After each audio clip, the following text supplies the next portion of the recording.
मुझे यकीन था कि वो मेरे दाव पर चित हो जाएगा। ठीक है दौलत राम, हम कल के जाप में तेरी सारी परेशानियों का हल तलाश करेंगे, मगर एक बात सुन, तुझे हमारे ऊपर विश्वास करना होगा। जो कुछ अगन मंडत से हमें मिले तुम्हें दे देंगे। अगर तूने इनमें से एक बात पर भी गर्दन हिलाई तो फिर हम ही तेरे सबसे बड़े दुश्मन होंगे। अरे नहीं नहीं महाराज, मेरी मजाल में आपकी बात न मानो। जो जाप हम कर रहे हैं तो खुद देख लेगा कि कितना मुश्किल है। अगर हमें कहीं और से हुक्म न मिलता तो हम यूं जीवन को खतरे में डालने पर तैयार ना होते। आपकी बड़ी मेहरबानी महाराज, दौलत राम ने कहा। बहरहाल मैंने उस शख्स को काफी हद तक कायल कर लिया था और मुझे यकीन था कि मैं उससे अपनी मर्जी के मुताबिक काम ले सकूंगा।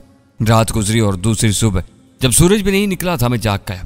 आग की तपिश दूर ही से महसूस हो रही थी। घर के दूसरे लोग भी जाग गए थे और मेरा इंतजार कर रहे थे। दौलत राम, इसकी बीवी और दूसरे लोग आग से खासी दूर खड़े हुए थे। मैंने मुस्कुराती हुई निगाहों से भड़कती हुई जिंदगी को देखा और फिर उन लोगों के पास पहुंच गया। आज लोग पढ़ रहे हो दौलत राम? हाँ महाराज, आग बहुत तेज हो गई है, दौलत राम ने कांपती हुई आवाज में कहा। आग जितनी तेज होगी दौलत राम, इतनी ही तुम्हारी परेशानियां दूर होगी। अब मैं जाप करने जा रहा हूं। आग के ज्यादा करीब न जाए महाराज, बहुत तेज हो गई है, दौलत राम ने कहा। पागल हो दौलत राम, दूर रहकर तुम्हारी परेशानियां कैसे दूर करूंगा? मैं आग के अंदर जा रहा हूं, अपने शरीर को कष्ट देकर ही तुम्हारे कष्ट दूर कर सकूंगा। मैं आगे बढ़ गया। तो क्या? दौलत राम मुंह फाड़ कर रह गया था। मैंने उसकी तरफ तवज्जो नहीं दी और आग की तरफ बढ़ता चला गया। फिर मैंने अपने पीछे चीखें सुनी, लेकिन मैंने इन पर तवज्जो नहीं दी। मैंने पहले भी हैरत की सैकड़ों चीखें सुनी थी। लोगों की अक्ल ही यह बात तस्लीम नहीं करती थी कि कोई इंसान भड़कती हुई आग में दाखिल होकर जिंदा वापस आ सकता है। आग में दाखिल होकर बहुत सी बातें फरामोश हो जाती हैं प्रोफेसर, बिल्कुल इसी अंदाज में जैसे शराब का सरूर जिन को दूसरी फिक्रों से आजाद कर देता है। आग की शराब मेरे अंग अंग में मस्ती भर रही थी और मैं बेखुद हो रहा था। आग से बाहर के मनाजर भी मुझे याद न रहे और मैं पूरी तरह उससे लुत्फ अंदोज होने लगा। न जाने कितने देर गुजर गई। रोशनी फूट आई और आग मुरझाने लगी। उसने अपनी जिंदगी मुझे बख्श दी, अपनी तपश मुझे सौंपती थी, अपनी जवानी मुझे सौंपती थी। वो बूढ़ी हो रही थी। मैं भी खूब सैर हो गया था। तब मैं वापस पलटा और तब ही मैंने बाहर के लोगों को याद किया। बाहर बेहद शोर हो रहा था, बेशुमार आवाजें सुनाई दे रही थी। ये आवाजें सिर्फ उन लोगों की तो नहीं थी। और फिर कुछ लोग आ गए हैं शायद, चलो क्या फर्क पड़ता है। मैं आग की जवानी समेटते झूमता मस्त शराबी की मानिंद आग से बाहर आ गया और मेरे चमकदार वजूद को देखकर बेशुमार हैरतनाक आवाजें उभरी। फिर मजहबी नारे गूंजे और शंख बजने लगे। जोर जोर से लोग मजहबी जोश से सरशार हो गए थे। मेरे बदन का लिबास जल चुका था। दौलत राम ने फौरन एक दो शाला मंगवा कर मेरे बदन पर डाला। इसका घर तो इंसानों से भर गया था। शायद पूरी बस्ती ही उमड़ आई थी। औरतें, मर्द, बूढ़े, बच्चे और मुझे जिंदा सलामत आग से निकलता देखकर सबकी आंखें फैल गई थी। इनके लिए हैरत अंगेज बात यह थी कि आग ने मुझे चलाने के बजाय और चमका दिया था। जय महाराज की, जय महाराज की, जय भगवान, राधे श्याम, बेशुमार आवाजें ऊपर रही थी। क्या आप आराम करेंगे महाराज? दौलत राम सबको पीछे हटाता हुआ बोला। नहीं दौलत राम, मैं ठीक हूं। ये सब आपकी आशीर्वाद चाहते हैं। हम आपसे विनती चाहते हैं महाराज, हम अपनी कठिनाइयां लेकर आपके पास आए। बहुत से लोगों ने कहा, यह सब यहाँ कैसे आ गए दौलत राम? मैंने पूछा। बस महाराज, मैंने आपके बारे में बताया। ऐसे ही महान अवतार हमारी बस्ती में कभी नहीं आए। बस्ती की तकदीर जाके इनसे कह दो दौलत राम, अभी तो मैं काफी दिन तक यहाँ हूँ। ये सब एक एक करके आए, एक साथ तो मैं इनके दुख नहीं सुन सकता। हाँ महाराज, दौलत राम ने कहा। सुन रहे हो भाइयों, महाराज क्या कह रहे हैं? ठीक है दौलत राम, भगवान ने तुम्हें ऐसे अवतार का दास बनाया है तो हमें ना भूल जाना। हमें महाराज के चरण छूने का मौका जरूर देना, महाराज की आज्ञा से जरूर भाइयों, दौलत राम ने कहा। और लोग रुखसत होने लगे। थोड़ी देर के बाद दौलत राम और उसके घर वाले और चंद लोग रह गए थे। तब मैं अपने स्थान की तरफ आराम करने चला गया और थोड़ी देर तक तनहा रहा। दौलत राम भी इस दौरान मेरे पास आने की जुर्रत नहीं कर सका। फिर मैंने रुक्मिनी को तलब किया और रुक्मिनी जल्दी से मेरे पास पहुंच गई। उसकी आंखों में मुस्कुराहट मचल रही थी। जी महाराज, वह हाथ जोड़कर बोली। कैसी हो रुक्मिनी? भैरव का महाराज की दया है, रुक्मिनी मुस्कुरा कर बोली। और इसका मतलब है प्रभु दयाल से मुलाकात हो गई। मैंने भी मुस्कुराते हुए कहा, महाराज की कृपा से। क्या बात हुई रुक्मिनी? बस महाराज, वो बहुत खुश है और अब तो मुझे भी विश्वास है कि आप हमारा मिलाप जरूर करा देंगे। वो ले जाकर बोली, मैं तो दास हूं। मैंने तवील सांस लेकर कहा, आप जो कोई भी हैं महान है महाराज। आपने हमारी जो सहायता की हम इसे जीवन भर नहीं भूल सकते। रुक्मिनी ने हाथ जोड़ते हुए कहा, सब ठीक है रुक्मिनी, जाओ दौलत राम को भेज दो। मैंने कहा और दौलत राम थोड़ी देर में मेरे पास पहुंच गया। उसकी आंखों से अकीदत झलक रही थी। वह हाथ जोड़कर जमीन पर बैठ गया। तू तो बड़ा ही भोला है दौलत राम, तेरे ऊपर कष्ट पर कष्ट आ रहे हैं और तुझे पता नहीं है। क्या हुआ भगवान? दौलत राम कांपने लगा। तेरे सर पर तो काला सूरज नाच रहा है। दौलत के लोभी तेरी दौलत पर निगाह लगाए हुए हैं। इन्होंने ऐसी तरकीब की है कि तेरी सारी दौलत पर कब्जा कर लेंगे और दौलत राम ये दौलत तेरी जान का रोग बन जाएगी। हे महाराज, ये क्या कह रहे हैं? सुन सकता है तो सुन ले दौलत राम। अपनी दौलत की वजह से तो कुत्ते की मौत मारा जाएगा, तेरी पत्नी और तेरी बेटी भी मारी जाएगी। इस समय तेरी सबसे बड़ी दुश्मन तेरी दौलत है। दौलत राम की हालत बुरी हो गई थी। वो सख्त परेशानी के आलम में था। मौत की जर्दी उसके चेहरे पर नजर आने लगी। मुझे खतरा पैदा हो गया कि कहीं उसके दिल की हरकत बंद हो जाए, और उसका ये खौफ बजा था। उसने अपनी आंखों से मेरे वो कारनामे देखे थे। उसके बाद मेरी बात को झूठ समझना हमाकत ही थी, और उस जैसा कमजोर दिल और ज़ईफ़ उल-इकाद शख्स इस बात को नजरअंदाज नहीं कर सकता था। कई मिनट खामोशी रही, फिर वो लरजती आवाज़ बोला, महाराज आपने कहा था मेरे सारे कष्ट दूर कर देंगे। हाँ, लेकिन इसके लिए तुझे भी कुछ करना होगा। मैं मर जाऊंगा महाराज, मैं मर जाऊंगा। जल्दी बताएं, क्या मेरी जान बच सकती है दौलत राम? किस तरह महाराज, किस तरह? अगर तू अपनी दौलत से छुटकारा पा ले। हे राम, ये कैसे हो सकता है? मैं तो ऐसे भी मर जाऊंगा। दौलत राम की रूह कब्ज हो गई। एक और उपाय है दौलत राम, मैंने कहा। वो भी बताएं महाराज। तूने प्रभु दयाल के बारे में बताया था। हाँ महाराज, अपनी बेटी की शादी उससे करके सारी दौलत अपनी बेटी को दे दी। इस तरह भी तेरी जान बच सकती है। खाए इस कंगले को दौलत राम कराने लगा। फिर नरक में जा। मैंने बिगड़े हुए लहजे में कहा और दौलत राम चीख पड़ा। वो बुरी तरह घिघियाने लगा था। नहीं महाराज, शराब न तो महाराज। सोचो तो, मैंने ये दौलत बड़ी मेहनत से जमा की है। मैं इसे किस तरह दूसरों के हवाले कर सकता हूँ महाराज? तो सुन ले दौलत राम, आज से ठीक चौथे दिन तेरी दौलत जहां भी होगी, अगन देवी उसे तलाश कर लेगी, और इस रात तू भी आग में जल कर भस्म हो जाएगा। यह हमारा शराब नहीं, यह आकाश की बात है। यह बात आकाश से कही गई है। भस्म हो जाऊंगा? दौलत राम थूक निकल कर बोला। हाँ, ऐसा कर, जा अपनी दौलत के ढेर पर जा बैठ, ताकि लोगों को तेरी अर्थी बनाने की जरूरत पेश ना आए। तेरी दौलत पिघल कर तेरे बदन से लिपट जाए और लोग कहें, देखो दौलत राम कितना दौलतमंद था, वो दौलत के ढेर में जला है। खाए राम, मैं क्या करूं? कंजूस इंसान पर बुरा वक्त पड़ा था। बिलाकर काफी कशमकश के बाद वो बोला, वही करूंगा महाराज, जो तुम कहोगे वही करूंगा। नहीं करेगा तो कुत्ते की मौत मारा जाएगा। मैंने कहा, अरे नहीं, मैं मरना नहीं चाहता। तब फिर जितनी जल्दी मुमकिन हो इस मौत को खुद से दूर धकेलते। अपने धन को उसने करा कर पूछा। हाय, मगर कैसे? करोड़ी लाल भी अपने बेटे से शादी करने को तैयार है। वो तो काफी दौलतमंद है, मगर वो कलकनी माने तब ना। कौन कलकनी? अरे वही अपनी रुक्मणी। वो तो उस पापी प्रभु दयाल से, अरे वो तो उसी से विवाह करना चाहती है। इसके सिवा किसी से करना भी नहीं दौलत राम। अरे तो अब क्या करूं महाराज, ये तो बताओ। दौलत राम की हालत बड़ी मज़हक का खैस हो गई थी। इसका रंग सफेद हो गया था। एक तरफ मौत का खौफ था और दूसरी तरफ दौलत छिन जाने का जानलेवा ख्याल। दोनों ख्याल भी मौत के मुतरादिफ थे, और बहरहाल वो एक फैसला कर चुका था। प्रभु दयाल कहाँ है? मैंने पूछा। न जाने कहाँ मर गया पापी, मुझे क्या मालूम, तुम उसे तलाश करोगे। अरे मैं कहाँ मारा फिरूंगा?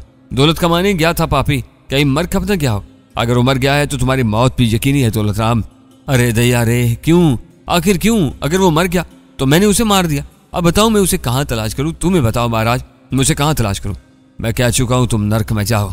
मैं तुम्हारी सहायता करने आया था। मैंने तुम्हारे लिए आग में खड़े होकर कष्ट भोगा, लेकिन तुम्हारी मौत तुम्हारे सर पर मंडला रही है। जो भागों में होता है वो होकर रहता है, कोई इसे नहीं रोक सकता, और मंच खुद अपने बुरे कर्मों से अपने लिए नर्क तैयार करता है। मैं अब तुम्हारी कोई मदद नहीं करूंगा। मैं यहाँ से जा रहा हूँ।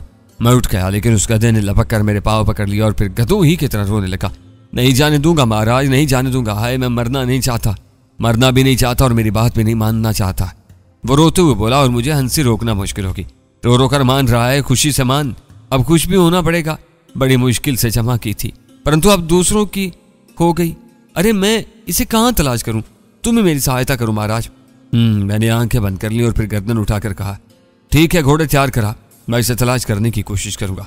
बहरहाल कंजूस दौलत राम ने घोड़े तैयार किए और 2-4 जगह इसे घुमा फिरा कर बिलाकर में उसे उस गार में ले गया जहां प्रभु दयाल मौजूद था। दौलत राम उसे देखते ही चीखा, क्यों बेकंगले, तू इस गार में घुसा दौलत जमा कर रहा है? मुझे क्या वचन दिया था तूने? अरे बोल, जहां क्या कर रहा है? दौलत राम, ये तेरी बेटी का प्रतीक है। अरे इसका सत्यानाश, अरे ये मर जाए भगवान करे। अरे अब मेरी शक्ल क्या देख रहा है? चल मेरे साथ, मगर एक पैसा भी उल्टा सीधा खर्च किया तो तेरे प्राण निकाल दूंगा। प्रभु दयाल बदहवास हो गया था। उसने बुखलाई हुई निगाहों से मेरी शक्ल देखी और मैंने उसे आंख का इशारा कर दिया। उसने एक गहरी सांस ली थी। प्रभु दयाल, तुम्हारा नाम है? मैंने उसे पूछा। हाँ महाराज, प्रभु दयाल ने जवाब दिया। और तुम उसकी बेटी से विवाह करना चाहते हो? हाँ महाराज। मुंह फूट चाहे तेरा, किस डटाई से कह रहा है? हाँ महाराज। अबे तूने कुछ क्षमा किया? दौलत राम मुंह टेढ़ा करके बोला। अभी नहीं, प्रभु दयाल ने जवाब दिया। अभी नहीं? दौलतराम फिर उस तरह मुंह चिढ़ाते हुए बोला, इससे यह बात हजम ही नहीं हो रही थी। मैं इस समय तक तुम्हारी बेटी से विवाह नहीं करूंगा जब तक तुम्हारी मुंह मांगी दौलत तुम्हें ना दे दूं। तुम बार बार मेरा अपमान कर रहे हो। प्रभुदयाल ने कहा, ठीक है प्रभुदयाल, तू जो कह रहा है वही करना। जाओ दौलतराम। प्रभुदयाल नहीं जाएगा तुम्हारी बेटी से वो विवाह रचाने, और अब मैं भी इसके साथ इसी घर में रहूंगा। आज से ठीक 4 दिन बाद तुम मर जाओगे। इसके बाद प्रभुदयाल आराम से तुम्हारी बेटी से विवाह कर लेगा। अरे अरे, ये कैसे हो सकता है? मैं मर जाऊंगा तो तुम्हें चलना पड़ेगा प्रभु, भगवान की सौगंध, तुम्हें चलना पड़ेगा। तुम बराबर इसका अपमान किए जा रहे हो और वो तुम्हारे साथ जाएगा। तुम इसे बुरा भला कहे जा रहे हो। मेरी तो मत ही मारी गई है, क्या करूं? ठीक है प्रभुदयाल, क्षमा कर दे, माफ कर दे मुझे, अब मुझे कुछ नहीं चाहिए। हैं? प्रभुदयाल चौंक पड़ा। हाँ, मेरे साथ चल, मैं अपनी पुत्री से तेरे फेरे करवा दूंगा। जय भैरव का महाराज, प्रभुदयाल आहिस्ता से बोला और फिर दौलतराम की तरफ रुक करके कहने लगा, नहीं नहीं दौलतराम, मैं इस तरह तुम्हारे साथ नहीं जाऊंगा, वरना तुम ताना देते रहोगे कि मैं वचन पूरा नहीं कर सका। नहीं देंगे भाई, ताना नहीं देंगे। दौलतराम अब सफर कर चुका था। बहरहाल प्रभुदयाल समझ गया था कि कोई तीर निशाने पर बैठ गया है। चुनाचे उसने पहले तो खूब नखरे किए, फिर चल पड़ा और फिर खूब लुत्फ रहा। दौलतराम ने अपनी बेटी की शादी उससे कर दी, लेकिन उसकी हालत नीम पागलों की सी थी और अपनी दौलत की चाबियां देने के बाद वो पलंग पर ही गिर पड़ा था। इस तरह तो ये बुढ़ा मर जाएगा। प्रभुदयाल ने मुझसे कहा, तुम्हें इससे क्या? बहरहाल इसकी दौलत तुम्हें तो मिल ही गई। भगवान की सौगंध भैरव का महाराज, मुझे दौलतराम की दौलत से कोई दिलचस्पी नहीं है। मैंने तो अपनी रुक्मिणी को चाहा था तो वो मुझे मिल गई। तब फिर आओ, इसकी दौलत की चाबियां उसे वापस कर दो। हाँ, मैं तैयार हूँ। क्या कहोगे उसे? ये भी तुम ही बताओ भैरव का महाराज। तुम इसे कहो कि वो दौलत का निगरान रहे और तुम्हें इसकी दौलत से कोई सरकार नहीं है। जो आ गया महाराज, प्रभुदयाल ने कहा। और फिर हम दौलतराम के पास पहुंच गए, जो जानकुनी की कैफियत में मुब्तला था। उसकी बीवी उसके सराहने बैठी रो रही थी। क्या बात है दौलतराम? मैंने पूछा। जा रहे हैं महाराज, समय आ गया है। हाय, हाथ पांव की जान निकल गई है सारी। क्यों? अचानक तुम्हारी हालत ऐसी क्यों हो गई दौलतराम? आप मरेंगे नहीं चाचा जी, आपकी दौलत का हिसाब कौन रखेगा? ये चाबियां संभालिए, मैंने आपकी दौलत देखी थी, बहुत है, आप इसे देख लीजिए। प्रभुदयाल ने कहा और चाबियां निकालकर दौलतराम को दी थी। दौलतराम ने जल्दी से चाबियां उचक ली थी और फिर उठकर बैठ गया। मगर क्या मतलब? उसने हकलाते हुए लहजे में कहा। प्रभुदयाल को तुम्हारी दौलत नहीं चाहिए दौलतराम। हाय हाय, मगर दौलतराम ने चाबियां एकदम रख थी, मगर फिर मैं कैसे बचूंगा? इसका भी एक उपाय है दौलतराम, मैंने कहा। क्या? दौलतराम ने चाबियां फिर उचक ली। तुमने अपनी सारी दौलत प्रभुदयाल को दे दी है। हाय, दौलतराम कहा। हाँ कहो दौलतराम, हाँ कहो। हाँ हाँ महाराज, बस तुम्हारा कष्ट खत्म हो गया। अब ये दौलत तुम्हारी नहीं रही, इसलिए तुम्हारा मर्ज भी टल गया, लेकिन दौलत तुम्हारे कब्जे ही में रहेगी। प्रभुदयाल अपनी मर्जी से इसे खर्च नहीं कर सकेगा, तुम ही इसे खर्च करोगे। वैसे समझना कि ये दौलत तुम्हारी नहीं है, अब तुम्हारे ऊपर कोई कष्ट नहीं है। सच कह रहे हो भगत? अचानक दौलतराम के चेहरे की सुर्खी वापस आ गई। हाँ, बात तो पूरी होगी दौलतराम, मगर ये प्रभुदयाल तुम्हारी दौलत का लालची नहीं है दौलतराम, वो तुम्हारा आशीर्वाद चाहता है। अरे तो मेरे गले क्यों नहीं लगता नरखी? अरे तू तो अब मेरी संतान है। दौलतराम ने प्रभुदयाल को खींचकर सीने से लगा लिया था। इसकी तबीयत अब बिल्कुल ठीक हो गई थी और फिर सारे घर में क्या गूंजने लगे। फिर बाहर से कुछ लोग आ गए, वो मेरे पास अपने दुख दर्द लेकर आए थे, लेकिन अब मैं इन्हें टाल रहा था। मुझे इन लोगों से कोई दिलचस्पी नहीं रही थी। हाँ, बस एक बात मेरे ज़हन में थी और वो थी धनराज सभा, जिसे ये लोग राधन सभा भी कहते थे। चुनाचे रात को मैंने कुछ बूढ़ों से उसके बारे में पूछा। मेरे पास ज्ञान लेने आए थे। राधन या धनराज सभा का नाम सुनकर सब के सब चुप हो गए। महाराज खुद समझदार है, रात में इसका नाम नहीं लिया जाता। क्यों? मैंने हर्ष से कहा। नहीं महाराज, भगवान के लिए नहीं। रात के अंधेरे में सारे प्रीत उधर इधर घूम रहे होते हैं, कौन जाने कौन कहाँ हो सकता है। बूढ़े ने कहा, ओहो तुम इनकी चिंता मत करो काका, मुझे इसके बारे में बताओ। क्या तुम में से किसी ने धनराज सभा देखी है? हम में से किसी ने नहीं देखी महाराज। फिर इसके बारे में क्या सुना है? बस महाराज, नाले पार के पहाड़ों में से एक गुफा ऐसी है जिसमें भूत प्रेत रहते हैं। कभी किसी ने वो गुफा देखी थी, मगर जिसने देखी थी उसे कोई नहीं जानता। ओह, मुमकिन है ये भी एक मुनफरिद रवायत हो। मैंने दिल में सोचा, जब ये बड़े बूढ़े इसके बारे में कुछ नहीं बता सकते तो फिर इस बात की सेहत पर कैसे यकीन किया जा सकता है। ताहम मैंने फैसला किया कि इससे तलाश जरूर करूंगा, देखूंगा क्या है। और फिर इस रात मैंने बहुत से फैसले किए।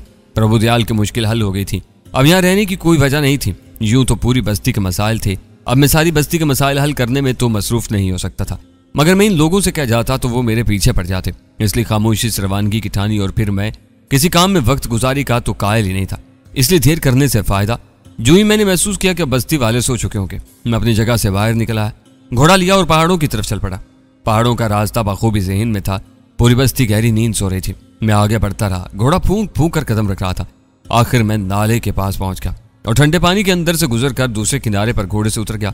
घोड़े के पुष्ट पर हाथ मारकर मैंने उसे आजाद कर दिया और फिर खुद पहाड़ी सुराखों की ठानी। अब मैं सामने नजर आने वाले हर सुराख का जायजा लेने का तहैया कर चुका था। और प्रोफेसर वो सारी रात अजीब खुश रही। नींद मेरे लिए एक आम हैसियत रखती थी। हाँ, इस वक्त जब फुर्सत हो, अगर कोई मसरूफियत होती है तो फिर मुझे रात को सोने की जरूरत नहीं, क्योंकि मेरी असल नींद के बारे में तो तुम अच्छी तरह जानते हो। जिस्मानी अज़ा और आसाब को सुकून देने वाली एक दिलकश नींद तो हैसियत ही दूसरी रखती है, और मैं भी उसकी जरूरत महसूस कर रहा था। बहरहाल रात भर मैंने बेशुमार सुराख देख डाले। अजीब अजीब बहुत से सुराखों में सांपों से मुलाकात हुई, लेकिन इस वक्त मैं जुस्तजू में था, इसलिए किसी से दुश्मनी मौत न ली, किसी की जिंदगी से न खेला, और मेरी तलाश जारी रही यहाँ तक कि उजाला फूटा।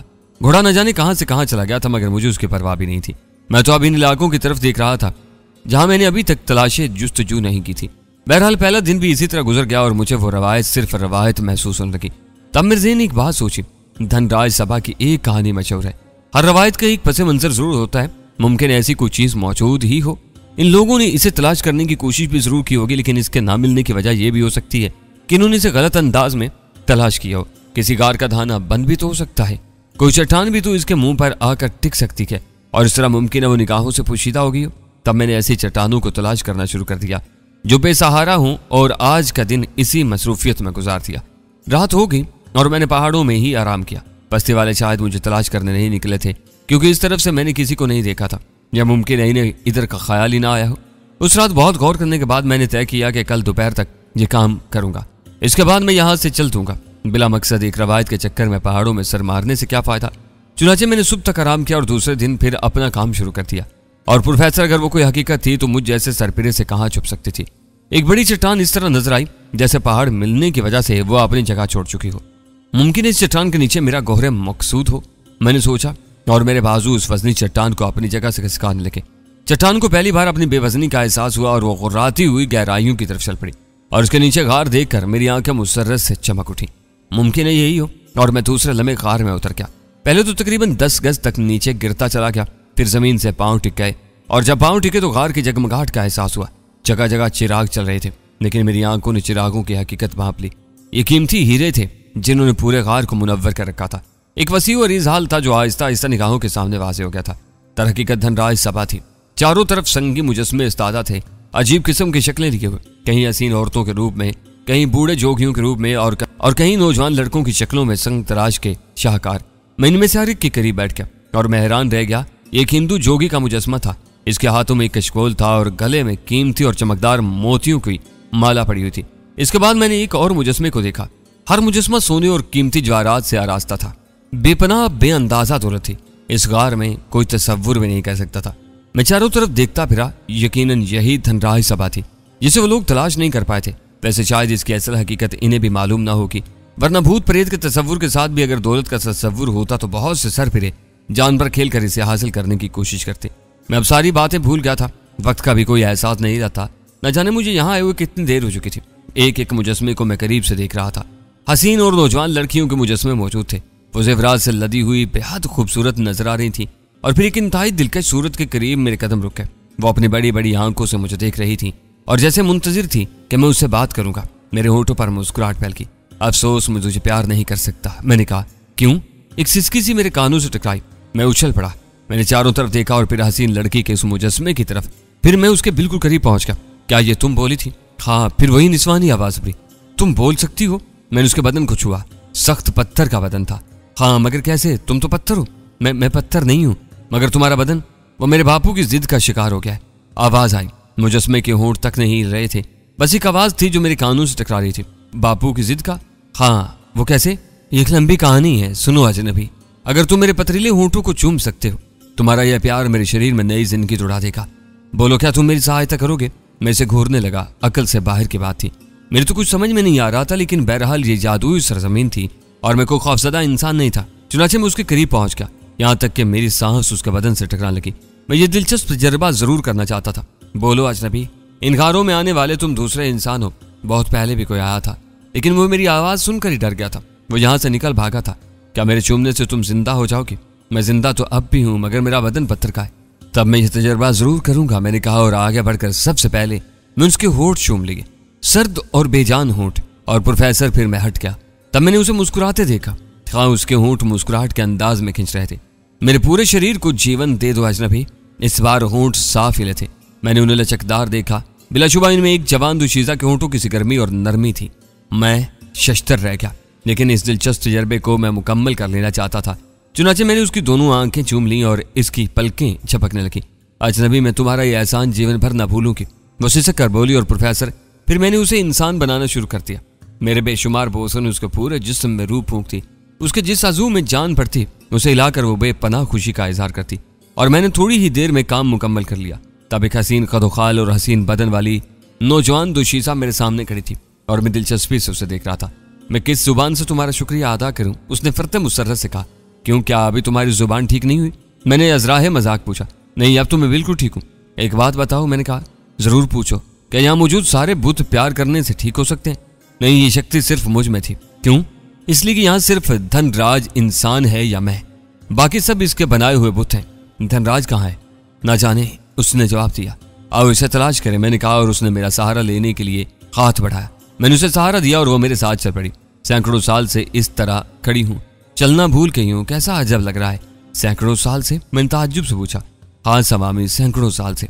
क्या तुम धनराज का बुत पहचान लोगी? क्यों नहीं, वो मेरे पिता थे।